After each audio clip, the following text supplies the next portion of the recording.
Hello everyone, welcome back to the channel. Zachary Dickinson here. Hope you're all having a wonderful and blessed week as we're at the midpoint of the week on Wednesday. And so, we're going to be continuing our Star Wars month of videos.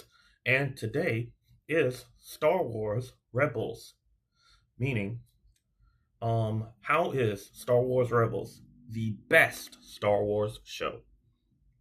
I'll be breaking it all down through a variety of different parts.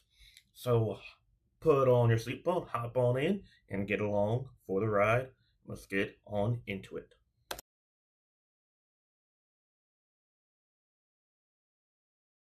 So, in a Star Wars Rebels video explaining how is it so great, we gotta start with our main cast of characters, the Ghost Crew. Zeb Aurelius Zeb, Sabine Wren, the Mandalorian. You got the mysterious Kanan Jarrus, the pilot Hera Syndulla, and the young lad Ezra Bridger. Before we pretty much get just about any other character outside of some stormtroopers, a guy selling some stuff, or even more like Agent Kallus are the only other characters we know, except for the Ghost Crew, for the entirety of episodes like 1 and 2 of this show. So we gotta start it off right with the Ghost Crew. So basically, this whole crew has a pilot, and we also have Kanan Jarrus, who is part 2 of the leader corps, because you have Hera and you have Kanan. When flying, Hera's the leader. When on the ground, Kanan's the leader, and they coordinate with each other together. They are the adults in 90% of the situations in the entire show. The other 10% is the third adult, Zeb, which he is in his 20s or 30s and around the same age as Kanan and Hera, but he's like the uncle of the whole group. And he likes the crazy uncle or just uncle that goofs off with the kids. And the kids are Sabine and Ezra Bridger. Sabine is a Mandalorian who defected from the Empire, and Ezra is just a 15-year-old kid who lost his parents a few years ago because they were rebels already, and he kind of has force powers. So that is pretty much the Ghost Crew in and of itself. Zeb is also part of the Lasat, a almost extinct group of people thanks to Agent Kallus and other Imperial forces as they invaded that planet and pretty much massacred it, like they do with most planets in the Star Wars galaxy. But this is my favorite Star Wars show, and this is why it is the best show. And so we also have our little droid and maniac in Chopper as well. In most situations here, you will have Hera piloting, Ezra and or Sabine in the gunner, possibly even Zeb, and Kanan doesn't do much when we're flying, unless they take away the minivan or whatever you want to call it, the escape pod or whatever of sorts. But there's always about one or two people that kind of are just doing nothing and flying. But Hera and Chopper pretty much do absolutely nothing while everyone else is doing a mission. So it kind of equals out pretty much. But that is the Ghost Crew. Now, for who is the Ghost Crew?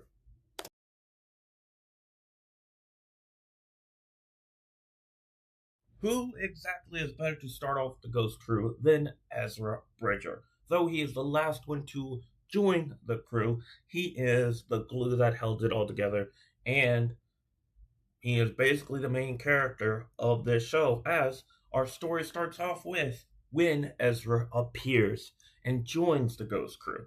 So, in that aspect, we will start this off with Ezra Bridger, a 15-year-old, a 14 or 15-year-old kid, depends on 14 at the start of Rebels and 15 midway to 3/4 of the way through Rebels. Most of Rebels takes place in about 2 or so years, so Ezra is roughly 16 or 17 by the time of the end of Rebels. He is the exact same age and birth date of Luke and Leia, as he was also born on Empire Day. Ezra is an orphan who lives on Lothal, where his parents spoke out against the Empire and paid the dire consequences with their lives. He now lives all by himself in an abandoned, like, I don't even know what to call it, in an abandoned building away from Lothal City, until he runs into this crew of people that are stealing and running goods out of Lothal and to other places. He helps out only for his own means that, well, he wants his own food since he's an orphan and can't find a job with the Empire around. So he inevitably joins them, and Ezra Bridger goes on a wonderful journey of eventually becoming a Padawan to a Kanan Jarrus. Now, of course, we all know most of this. This is just a very short rundown. This show has been roughly out for 10, 15 years, something like that. 14 years since it started, and about a decade since it ended.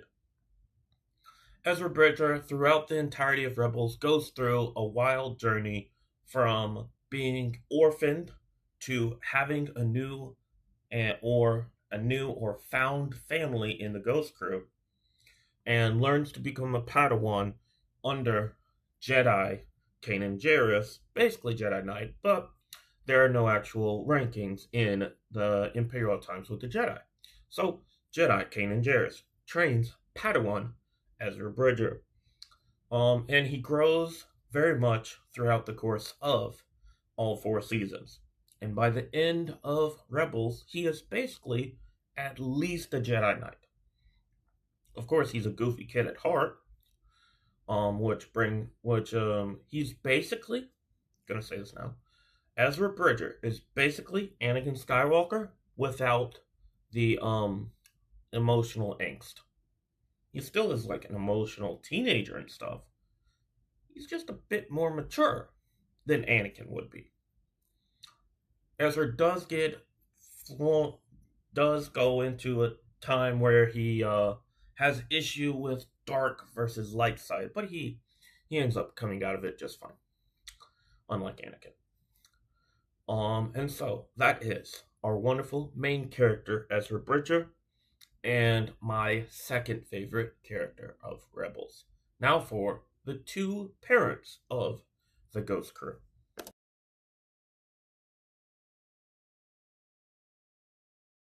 Alright, so now we have Kanan Jarrus, the Jedi Knight, and de facto leader, except when in space or in the air. Then he's co-leader. But most of the time, Kanan Jarrus is the definitive leader. He is also, though, throughout season 1, he is very much against the idea of joining other forces as part of a bigger rebellion. He is fine as just his niche little crew to be off on their own and away from the larger and rumored rebel alliance. He is against a lot of ideas of expansion that are proposed by Hera, and they only ever join the full-blown rebel alliance or a rebel group because he gets captured and they kind of need help. That's literally it. That's literally it. He only joins the group because he himself gets captured and they ended up needing help, and so they called on help. And then they joined a rebel group or rebel cell with them. And so yeah, but throughout the whole series, Kanan, along with Zeb, Sabine, some of the clones, and Ahsoka train Ezra Bridger to go from Padawan to a Jedi Knight, and he himself goes through a wide range of a journey. From Order 66 losing Depo Balava Padawan of Mace Windu, so he's in Mace Windu's lineage. He loses his Jedi Master at Order 66. Then years later, meets up with Hera, makes the Ghost Crew over a few years, and then starts mentoring Ezra Bridger. But his journey goes even further. We don't see too much of Kanan's journey mostly in season 1. That is mostly all about Ezra, but Kanan does still grow in season 1. However, in season 2, at the end of season 2, we see Kanan's most significant hurdle, him getting blinded by Maul, as Maul blinds him in an attempt to kill both Ahsoka and Kanan, to then get Ezra as his own Padawan to go against Vader and Palpatine. This doesn't work, as Kanan, after this battle, after Ahsoka was temporarily dead, then Kanan learns the ways of the Bendu and learns to harness his struggle and weakness into a strength, to where now he is blind, but all of his other senses are even more heightened than they already were with. Since he has his Jedi powers, they are very heightened, but then it pretty much doubles while being blind and through this training with the Bendu. And it ultimately culminates in towards the end of season 4, where Kanan sacrifices himself, regains his sight, sees Hera one last time, and then dies. But he goes on a roller coaster of a journey throughout all 4 seasons, where he doesn't like being in a larger rebel organization or group, starts mentoring a young kid, gets forced into this rebel group and slowly adapts to it, gets blinded and adapts to that, and then continues fighting and fighting and fighting until, bam, he dies because he couldn't stop. Both because he couldn't save himself and others, and so he chose to save his family. And so, that is Kanan Jarrus, and now for his second half, the other leader of the Ghost Crew.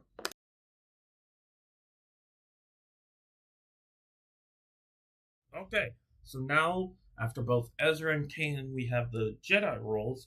Now we have the pilot in Hera Syndulla, the co-leader, mostly only in the sky, but is basically the 1B in the hierarchy of the Ghost Crew, the one who is more keen and willing for the rebellion, especially because she is from Ryloth, a planet that has gone, that early on in the Imperial reign was tortured through the Empire, and so she very much, also she was alive as well during the Clone Wars and was just a little kid as well. So throughout all of that, she lived the era of the Clone Wars and wants to get back towards that type of a government, or at least that version of it in a way as well. Throughout most of the show's course, Hera doesn't really change or go through too much of a journey, unlike Ezra and Kanan. But she is the core and the glue of the group. So when anything happens to her, the whole group can basically pull up, like Asta and company in Black Clover, and how that happens. And they will literally die for her, just like she is willing to do for them. And so she is the glue that holds the whole group together. She goes on a few duo things with Sabine, as she's basically a mother with an emotional teenage daughter, as with Sabine. So those most of her arcs.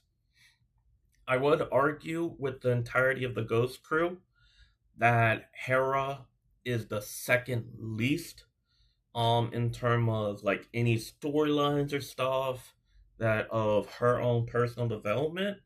Second least. Second. We'll get into the least one in just a minute. But that is pretty much all I have for Hera Syndulla. She is well loved and a wonderful character, but just not all that many storylines or stuff to go off of. And so next up we have the least amount of storyline and all that and everything between of a character in the entire Ghost Crew.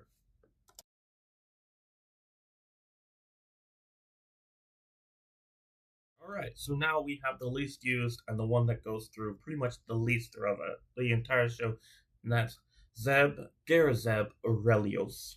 And so the only true things that he goes through throughout most of this whole entire show is him finding out that there's more Lasats around. His whole thing with Agent Kallus, that's just is a continuous thing because Agent Kallus was there in the slaughtering um of his people, and also has a weapon related to that as well. He has the whole thing with the TIE fighter and all that. But outside of most of that, Zeb is mostly used as the big guy, the utility player, and is used a lot for Jedi training, but is really the utility player and the strong man. And so he doesn't really get too much else done overall. He plays a nice, wonderful role as the uncle towards Sabine and Ezra, as being sometimes not being okay with their hijinks and sometimes being heavily involved in their hijinks. Sometimes also not liking the jokes or tricks that they pull on him as well. So that's pretty much all we have for Zeb Garazeb Aurelios.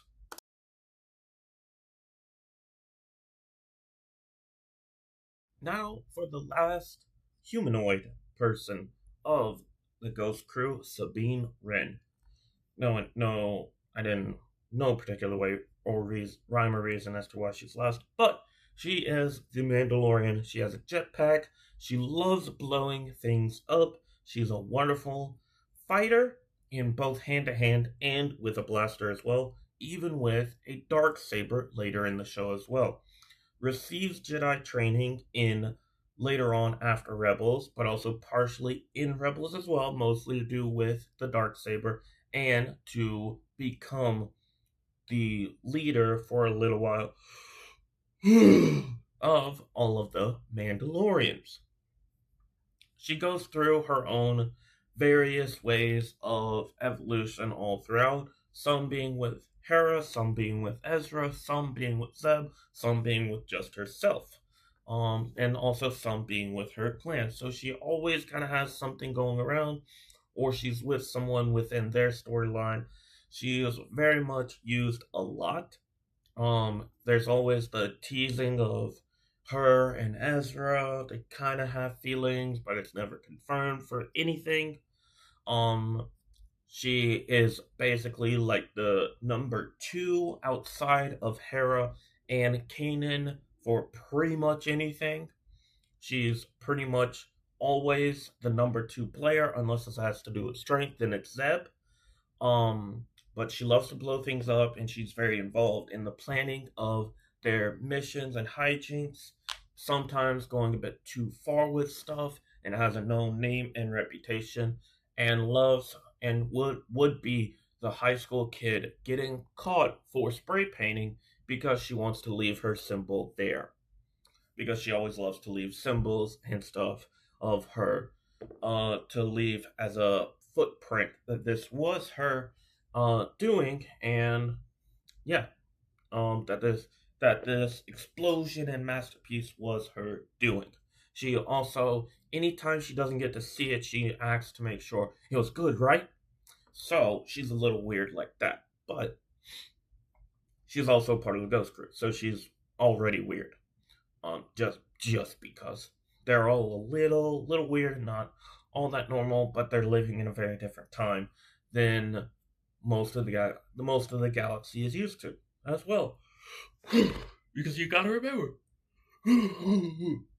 up to this point, the galaxy has had 1,000 years of peace. Not too much has happened, and it has been the Galactic Republic around, or the Republic, for the last 1,000 years. And so that is Sabine Wren, and that closes out the Ghost Crew. But we do also have Chopper, the wonderful, crazy, maniac droid.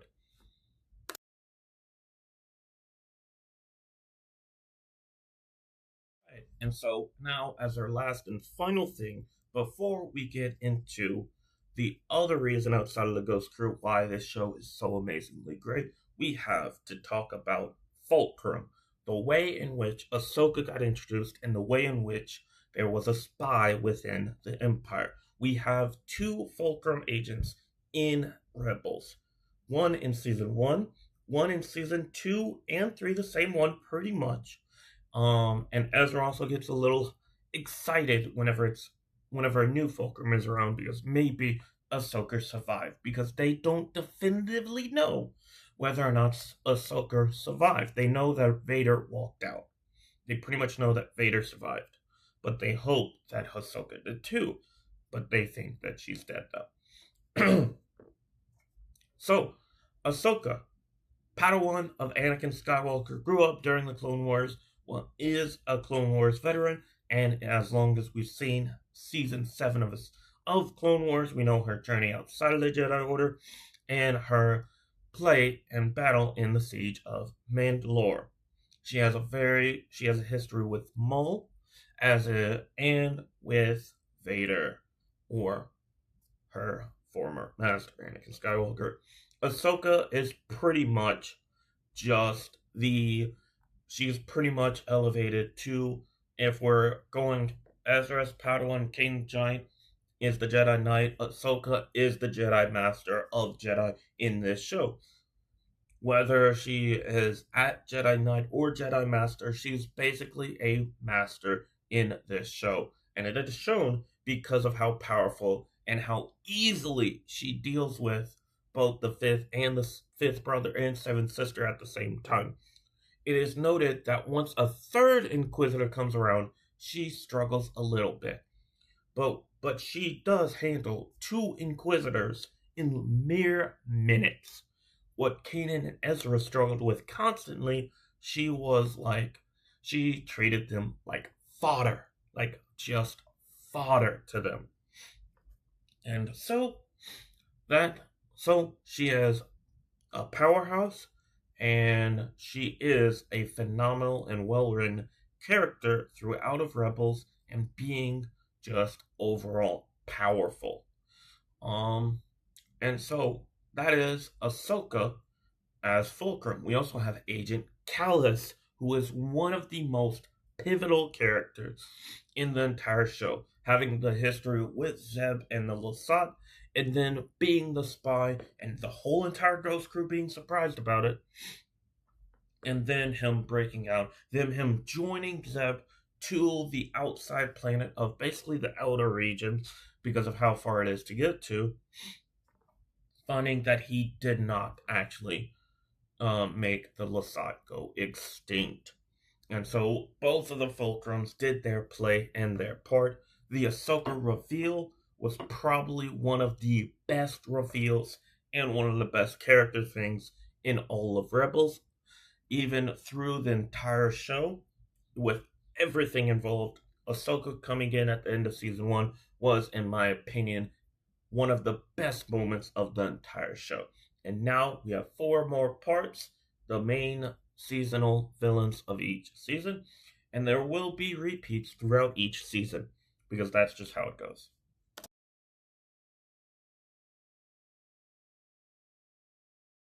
So we have 3 villains in season 1. We pretty much have 3 or 4 villains for most of the show. Only we have 3 villains each season up to season 4, where we have 4 villains. But most of the time we only have 1 to 2 main or core villains, and then we have 1 or so secondary villains.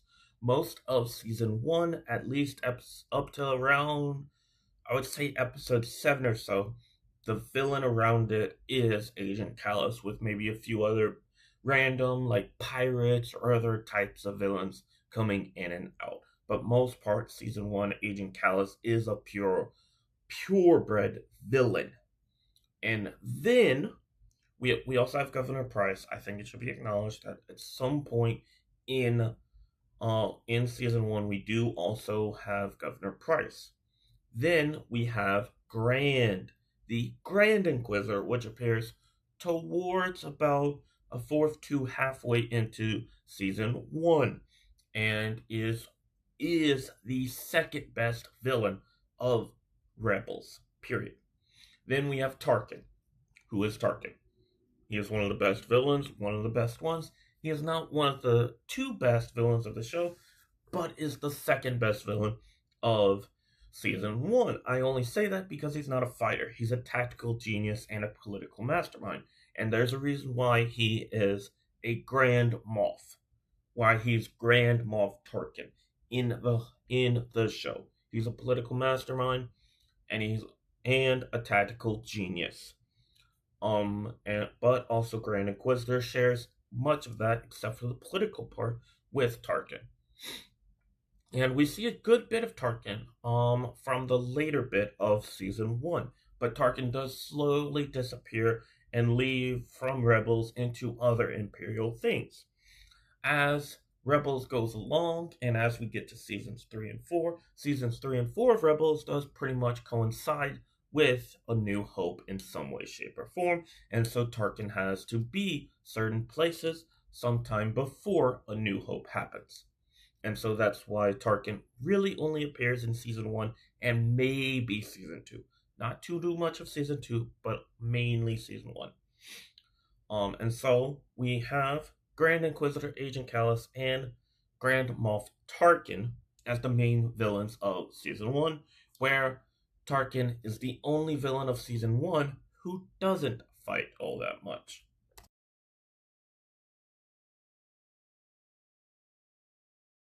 Alright, so we have 3/maybe 4 villains in season 2.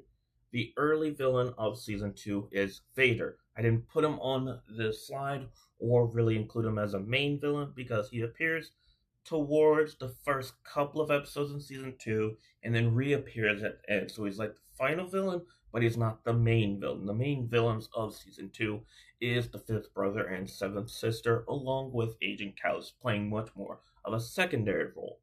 I also have here as a villain is Maul, because towards the end of the season, in the final 2 episodes, whenever he does appear, he doesn't play a good person role at all. He plays an anti-hero / I'm gonna kill the Jedi role.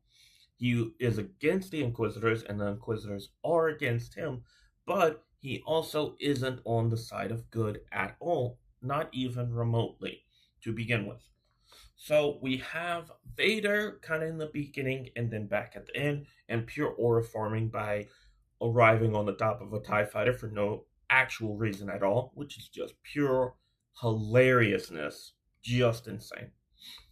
The fifth brother and seventh sister, I feel, are the biggest downgrade from the Grand Inquisitor ever, which makes sense because he is the top Inquisitor. However, upon watching it for the first time, it felt very much of a letdown that we needed 2 Inquisitors to take on where 1 Inquisitor used to be.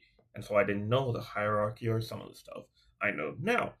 Still, I find that season 2, for the most part, at least the middle part of season 2, outside of the episodes like the beginning with Vader, the end with Vader and Maul, the end with all 3 Inquisitors, Vader and Maul, or the part where the clones are introduced and other parts of that, like season 2. I feel like the rest of it is very much of a drag because of the fifth brother and seventh sister being so much in it, because season 1 is 15 episodes and season 2 goes up to around 22 episodes, and we have to fill voids and stuff and go into more stories, which is great. But the only downside I have about Rebels is the fifth brother and seventh sister being so repetitive and constantly losing a lot, which didn't help them at all. But that is the season 2 villains. And now for seasons 3 and 4, we have pretty much the same exact villains for the most part.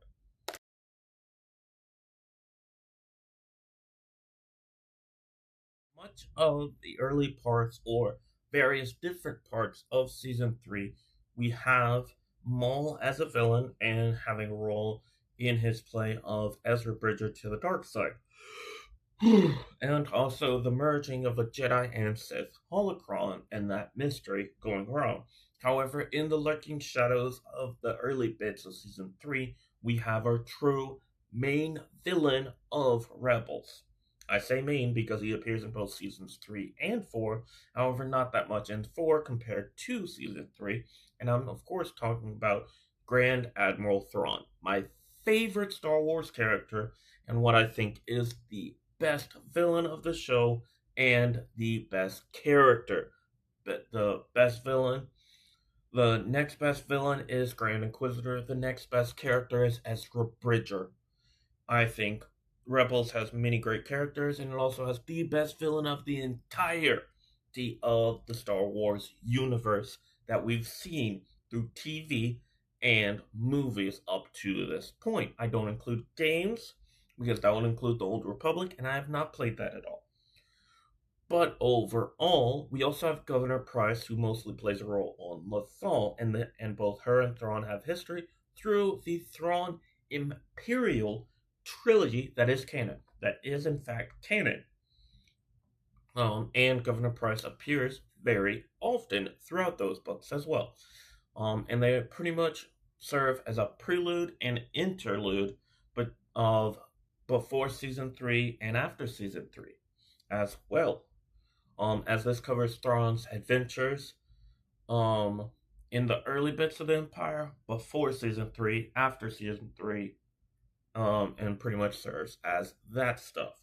So the main villains of season 3, we have Maul, being an in and out character throughout season 3. Ultimately, I believe he does die in season 3. We have Governor Pryce pretty much anytime they appear on Lothal.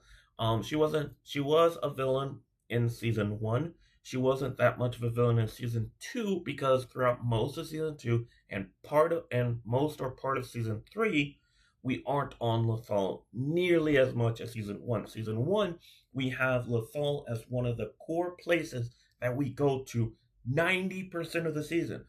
After season 1, we take a step back and we don't go back to Lothal nearly as much until season 4. In season 3, they're still out and about in the galaxy, but they do return to Lothal somewhat. In season 2, they are on Lothal, I'm pretty sure, the least of all 4 seasons. So they kind of return a little bit, but not fully, in season 3. Now, in season 4, we have 4 villains throughout the course of season 4.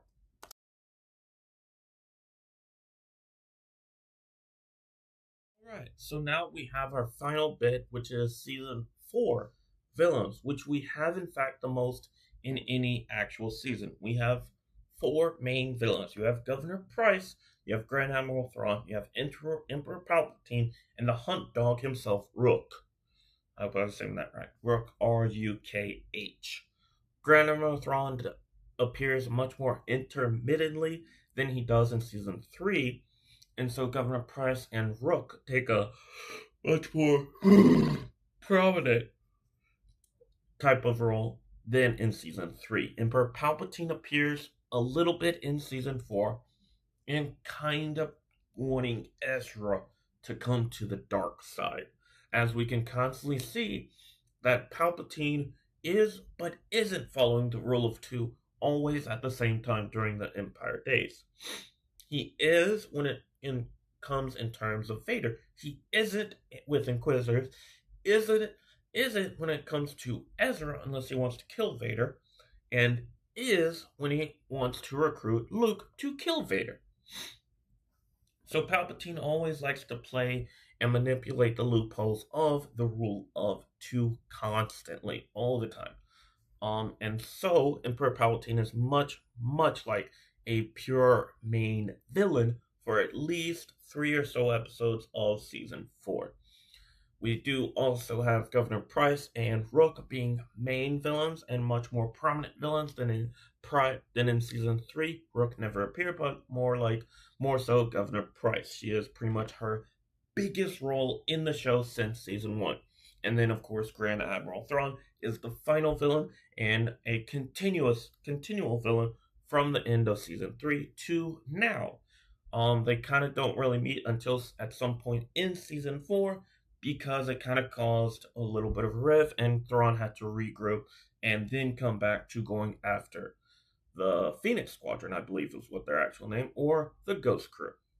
And so those are all 4 seasons of villains for Star Wars Rebels, and that's everything we have here for this video today. And I hope this proves to everyone how this is the best and also my favorite Star Wars show.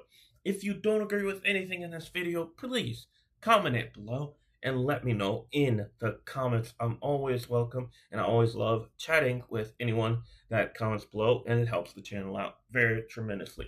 If you're still here after near 40 minutes of me just yapping about Star Wars Rebels in many different ways, as I say and definitely am not using 100% proper grammar at all, just like the video, subscribe, and hit that notification bell. On Friday, we will have a video coming out, which will be the end of our Isekai Anime Top 5 Deep Dives of TV shows / anime, with Isekai at the very least. You all know what number 1 is, but please tune in on Friday. I'm so sorry about yesterday's video. It still hasn't processed, so it's now pushed back to next Tuesday. I hope it processes, and I hope it gets to y'all so that y'all can watch it. It is the MCU Multiverse Saga movies full compilation video. It is all ready. It just needs YouTube to go through it properly. I hope you all have a wonderful and blessed day. I thank you all for watching, and see you all in the next one. Goodbye, and God bless you all.